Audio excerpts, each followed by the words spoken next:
ഇപ്പം ഞങ്ങൾ ഒന്ന് പറഞ്ഞാൽ രണ്ട് നമ്മൾ പറഞ്ഞാൽ മാത്രമേ നമുക്ക് പിടിച്ചിക്കാൻ പറ്റുള്ളൂ. ഒരു പ്രാവശ്യം എൻ്റെ മോനെ അടിക്കാൻ വന്നിട്ട് ആ വീഡിയോ ഒക്കെ ഞങ്ങൾ കൊടുത്തിട്ടുണ്ട്, പോലീസുകാരൊക്കെ കാണിച്ചിട്ടുണ്ടായി. കമ്പ്യൂട്ടർ എപ്പോഴും കമ്പ്യൂട്ടർ നടക്കുള്ളൂ അവൻ.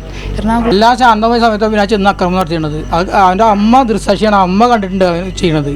അമ്മ പുറകെ ചെന്ന് ഭയങ്കര കരച്ചു വെച്ചപ്പോഴൊക്കെ നടത്തിയിട്ടുണ്ട് അമ്മ. അപ്പം പോയപ്പോൾ അമ്മ പുറകെ ചെന്ന് പറയണത്. എറണാകുളം ചേന്നമംഗലം കിഴക്കുംപുറത്താണ് അതിദാരുണമായ ഈ സംഭവം ഉണ്ടായിരിക്കുന്നത്. 3 പേരാണ് നിലവിൽ മരിച്ചിരിക്കുന്നത്. ഒരാൾ ഗുരുതരമായി ആശുപത്രിയിൽ ചികിത്സയിലാണ്. ഇത്തരത്തിൽ വേണു ഒപ്പം വേണുവിൻ്റെ ഭാര്യ ഒപ്പം മകൾ എന്നിവർ 3 പേർ മരിച്ചിട്ടുണ്ട്. പ്രതിയായിട്ടുള്ള അയൽവാസിയായിട്ടുള്ള ഋതുവാണ് ഇവരെ വെട്ടിക്കൊലപ്പെടുത്തിയിരിക്കുന്നത്. അത് വളരെ ദാരുണമായ സംഭവം. പിഞ്ചു കുഞ്ഞുങ്ങളുടെ മുന്നിൽ വെച്ചാണ് ബിനീഷയുടെയും ഒപ്പം ജിതിൻ്റെയും പിഞ്ചു കുഞ്ഞുങ്ങളുടെ മുന്നിൽ വെച്ചാണ് ഇത്തരത്തിൽ ഇവരെ വെട്ടിക്കൊലപ്പെടുത്തിയിരിക്കുന്നത്. അതിദാരുണമായിട്ടുള്ള സംഭവമാണ് ചേന്നമംഗലത്ത് നടന്നിരിക്കുന്നത്.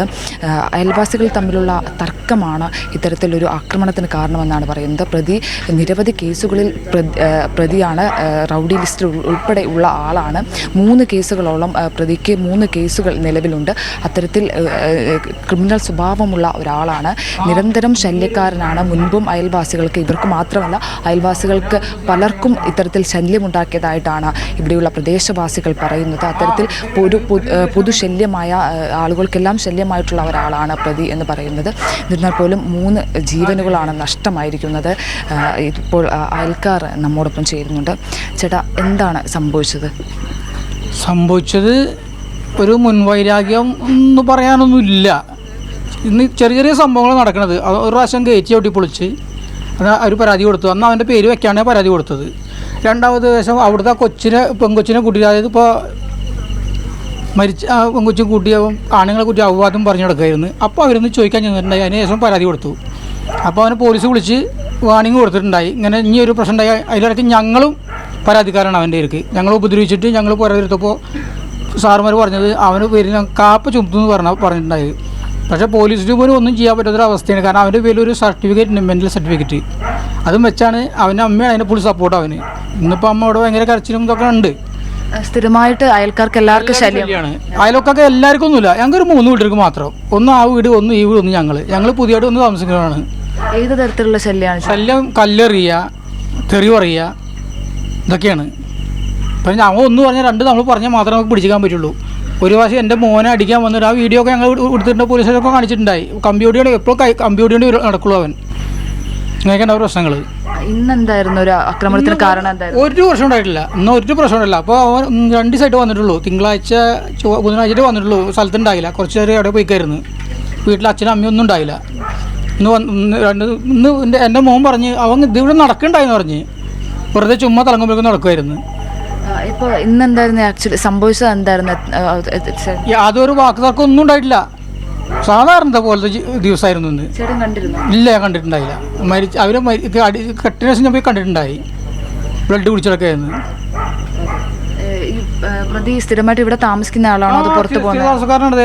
ആ വീട് അവൻ്റെ വീട്. അച്ഛനും അമ്മയും അവനും മാത്രമേ ഉള്ളൂ. ഇപ്പം പകൽ മൊത്തം വീടിൻ്റെ അകത്തിരിക്കും, പുറത്തു പോകില്ല.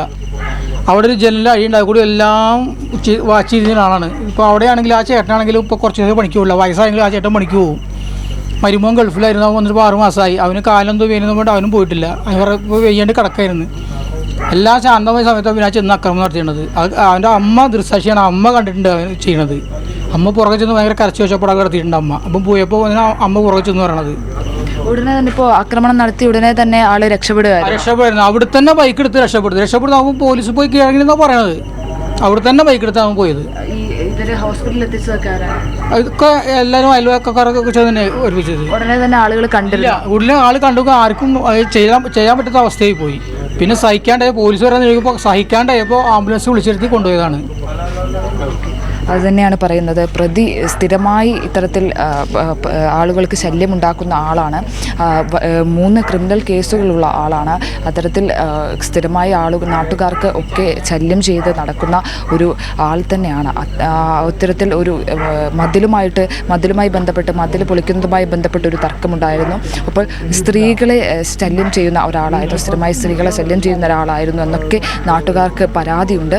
എന്നിരുന്നാൽ പോലും ഇന്നത്തെ ഒരു സംഭവം ഉണ്ടാകുമെന്ന് പറയുന്നത് പ്രകോപനമൊന്നുമില്ലാതെയാണ് ഇത്തരത്തിലൊരു സംഭവം നടത്തിയത് എന്നാണ് ആളുകൾ പറയുന്നത്. അതുപോലെ തന്നെ പ്രതി ലഹരി ഉപയോഗിച്ചിരുന്നു എന്നതിനെ പറ്റിയൊക്കെ പോലീസ് അന്വേഷിച്ചു വരുന്നുണ്ട്. ഇന്ന് തന്നെ നടപടിക്രമങ്ങളെല്ലാം തന്നെ പൂർത്തിയാക്കും എന്നാണ് പോലീസ് അറിയിച്ചിരിക്കുന്നത്.